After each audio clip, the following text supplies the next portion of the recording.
Bonjour chers frères et sœurs, je vous salue, vous qui aimez l'histoire. Aujourd'hui c'est le 24 décembre, donc c'est la veille, je peux dire, des fêtes de fin d'année. Et donc j'ai du temps, après les soutenances de thèse ces derniers temps-ci. Après la soutenance de la thèse de Bakayoko Abou sur l'histoire du Maou. Et puis hier j'ai été superviseur d'un mémoire de master à la chaire UNESCO. Donc aujourd'hui c'est le repos, je suis à la maison. Et j'ai déjà fait une vidéo sur ma chaîne YouTube Professeur Alou Kwame René, auquel on accède aussi en tapant Kwame René Alou, que j'ai intitulé Les Français plus germaniques que Gaulois. Alors je voudrais poursuivre la série de vidéos sur origine égyptienne du christianisme et de l'islam de Sarwat Anis Al-Assiouti. Alors, il aborde dans ce chapitre-ci un aspect important de ce qu'il veut montrer comme lien du christianisme et de l'islam avec l'Égypte antique. Alors, il écrit ici, dans ce sous-chapitre intitulé « Victime symbolique », le dieu mort Osiris devait ressusciter. Pour le faire, il fallait dans la conception primitive sacrifier un animal. L'holocauste de l'animal symbolise l'annihilation de l'ennemi du dieu et le transfert de la vie de cet animal à Osiris pour le rendre à la vie. C'est quand même un peu différent de ce qui concerne le Christ. Je poursuis la lecture. Dans les textes des pyramides au 3e millénaire avant Jésus-Christ, Horus abat les ennemis d'Osiris. Osiris, c'est son père. Coupe leur tête, dépece leurs membres, arrache leur cœur et les apporte découpés à son père. Il approche de ce dernier les cœurs des victimes sacrifiées et les compte. À cela, un texte ajoute: Horus a placé ton ennemi sous toi pour que tu vives. C'est donc le sacrifice offert qui fait revivre Osiris. Bon, évidemment, il y a un texte qui dit que, où le Père Céleste dit, s'adressant à Jésus, tiens-toi à ma droite jusqu'à ce que je fasse de tes ennemis ton marchepied. Bon.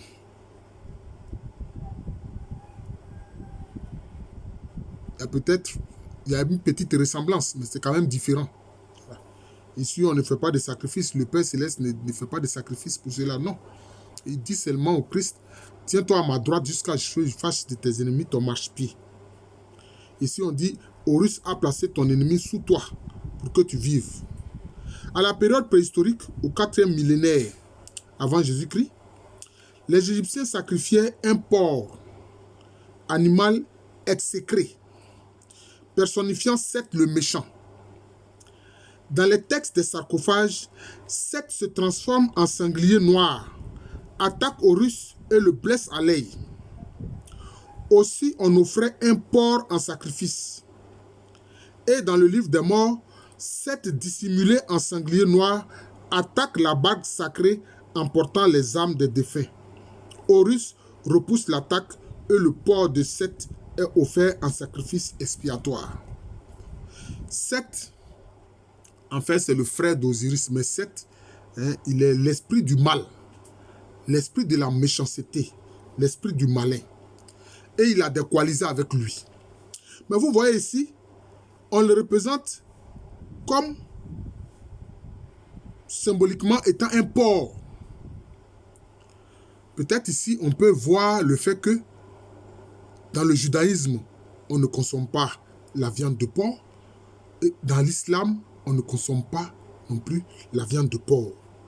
Parce qu'il est bien dit ici que porc, l'animal exécré, personnifiant Seth le méchant.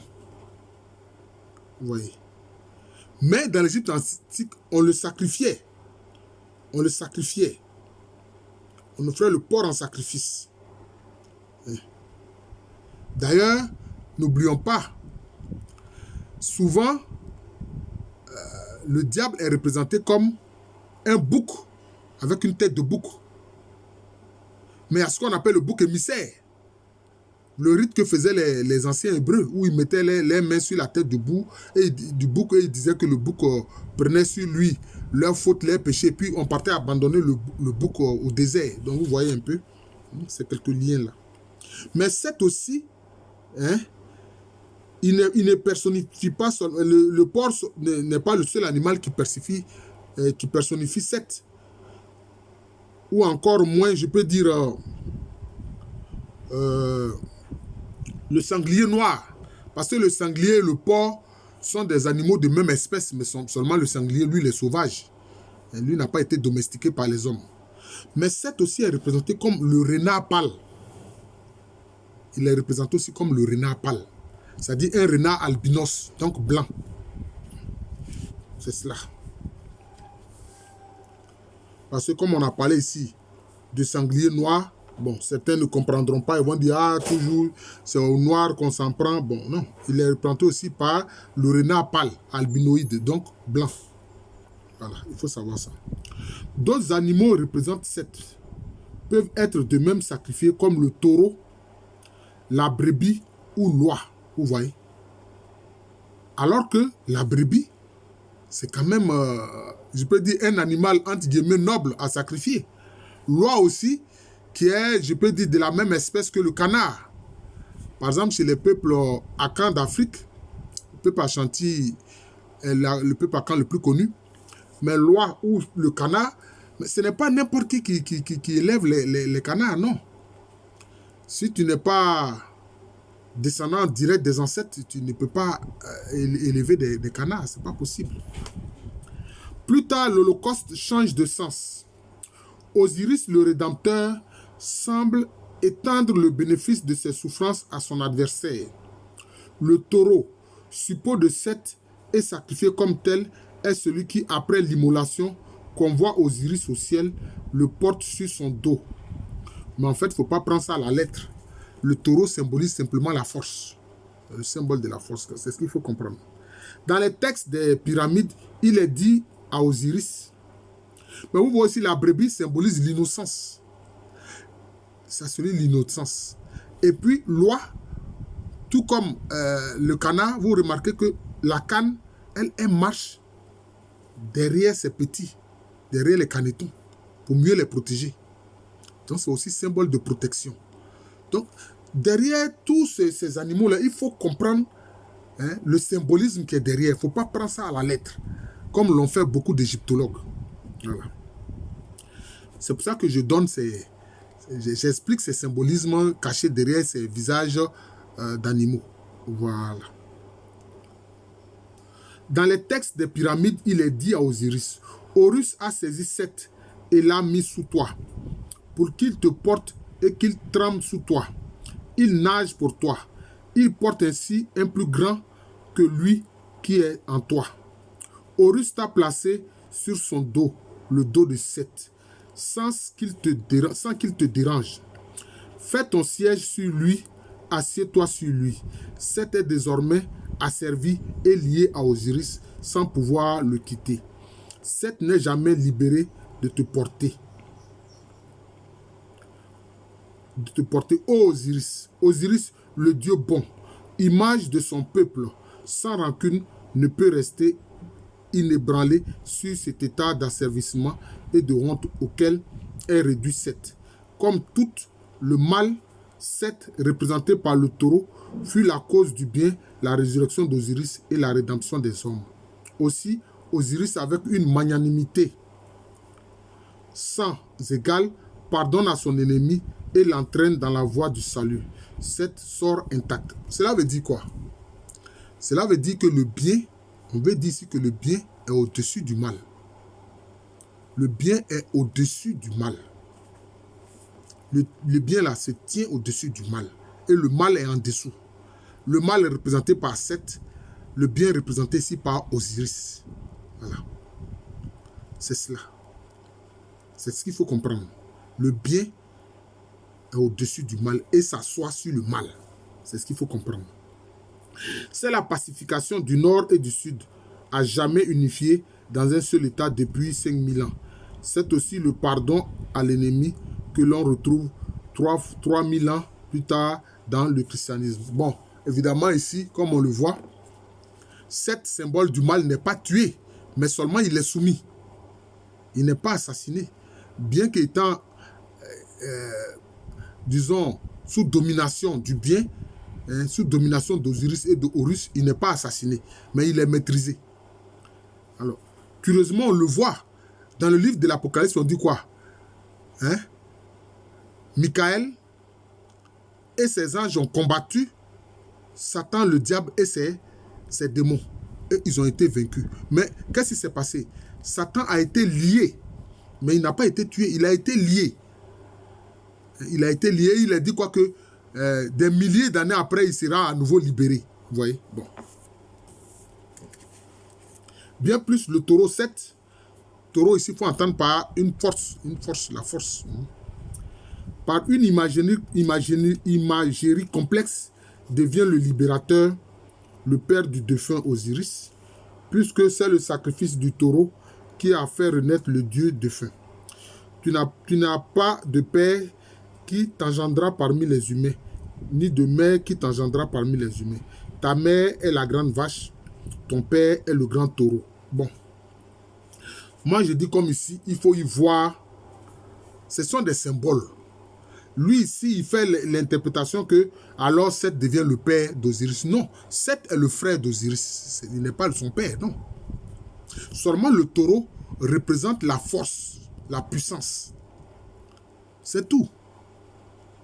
Ça représente la force, la puissance. Voilà. Osiris s'est rendu maître de la force et de la puissance. C'est aussi simple que ça. Seulement, il se trouve que Seth, lui, il utilise la force et la puissance dans le sens du mal. Mais Osiris l'utilise dans le sens du bien. C'est tout. Mais on le voit ordinairement, la force militaire, là, on peut utiliser ça pour le mal comme on peut l'utiliser pour le bien. Le couteau, on peut l'utiliser pour le bien comme on peut l'utiliser pour le mal. Voilà, c'est tout. C'est tout. Voilà, c'est comme ça qu'il faut comprendre. Maintenant, il parle, si ta mère est la grande vache. La vache, c'est quoi? Elle procure du lait.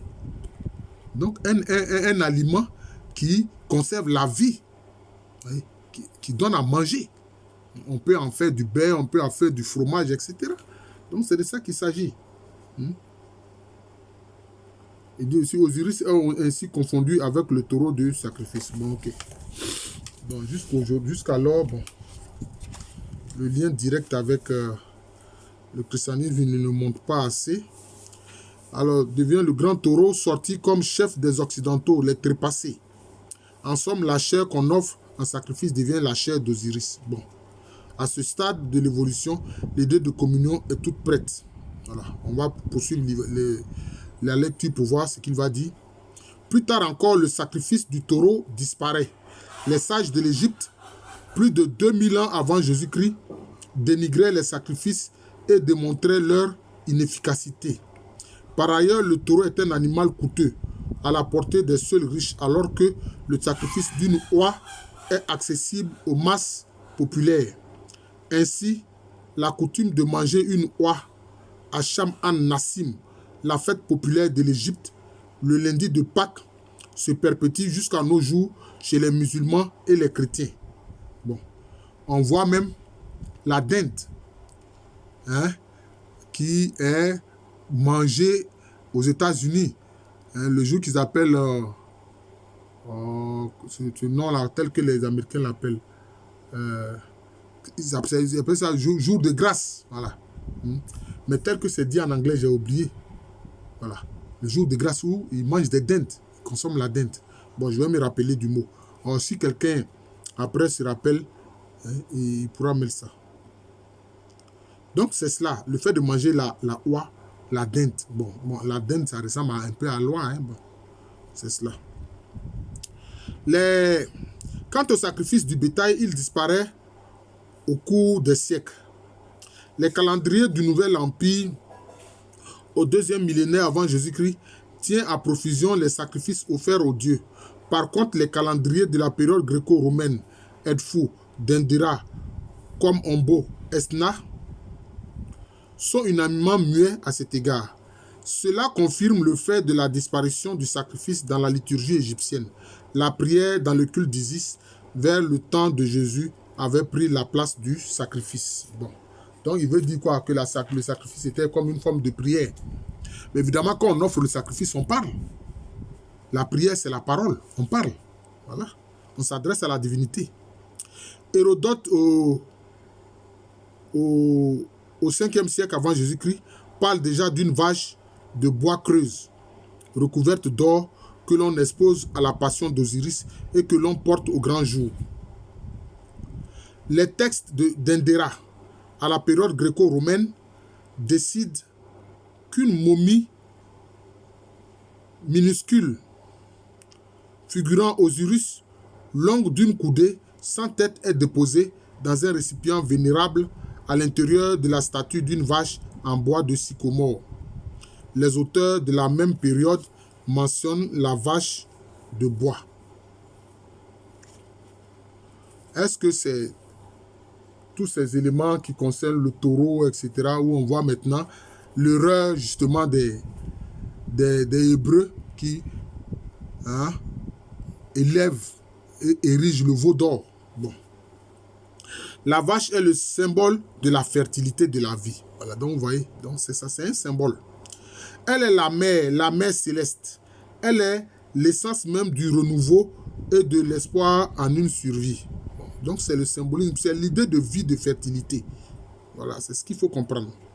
C'est pourquoi les membres retrouvés d'Osiris sont enfermés dans une vache de bois afin de leur communiquer la vie éternelle.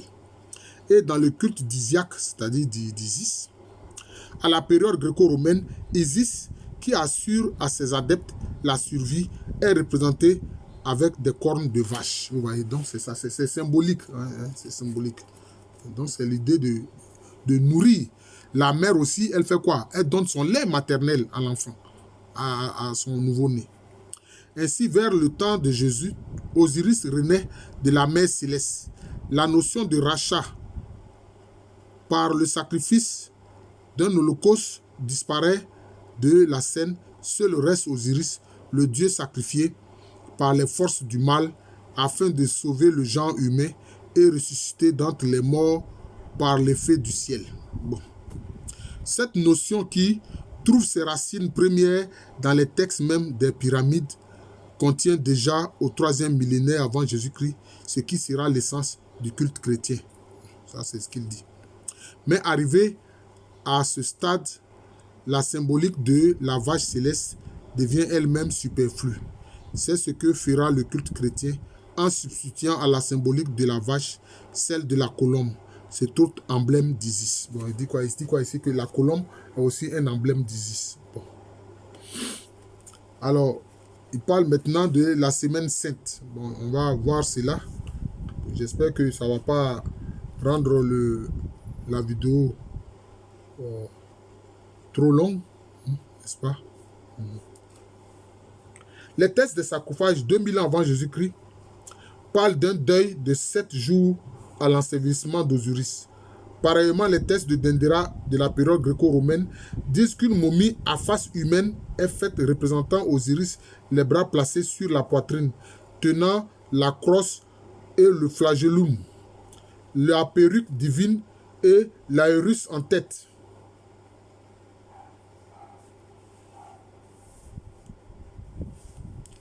L'uréus en tête.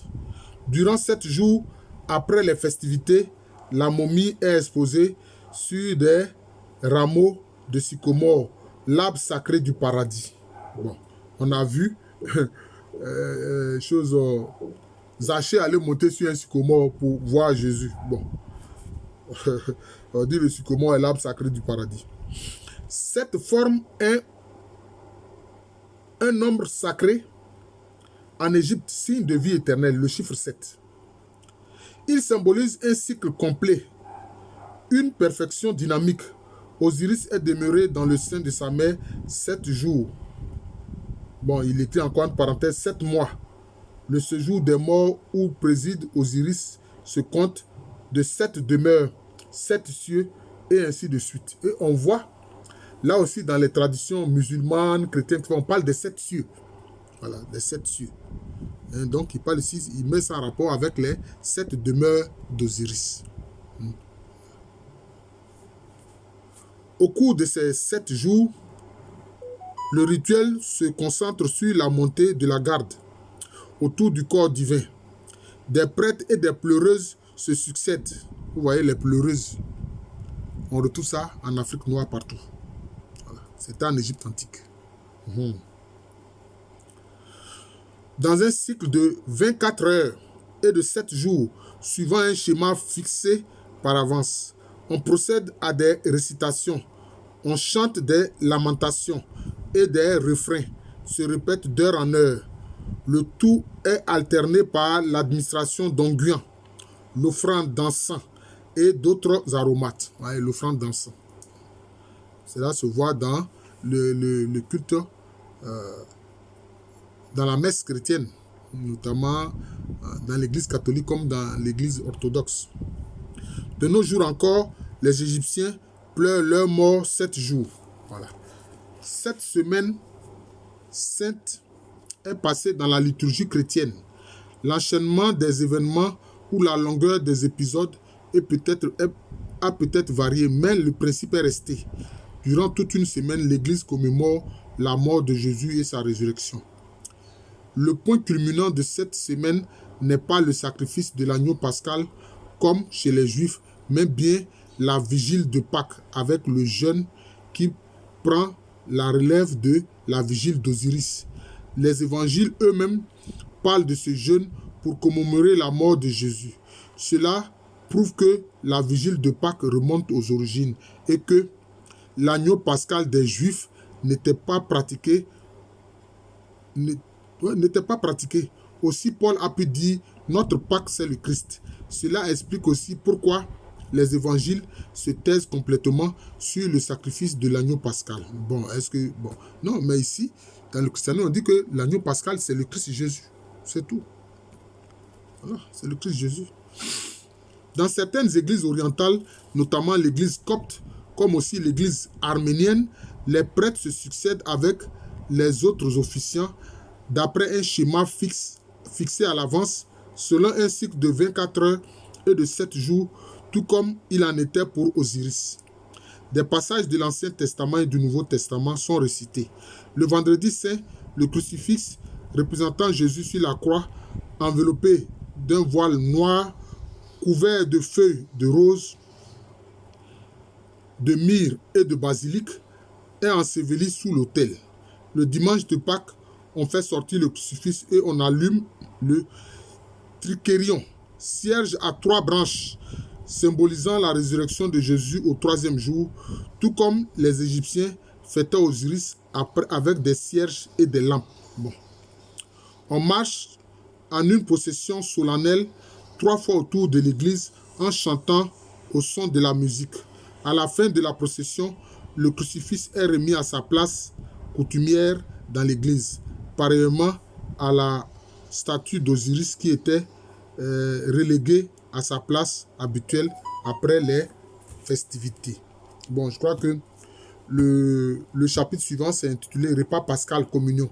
Donc on va voir ça prochainement pour ne pas que la vidéo soit trop longue. Voilà, donc je présentais encore un aspect de l'ouvrage de Sarwar Tanis Al-Asyouti, origine égyptienne du christianisme et de l'islam. Voilà. J'espère que Jean Bourdil ne va pas encore venir bourdonner dans l'oreille des gens.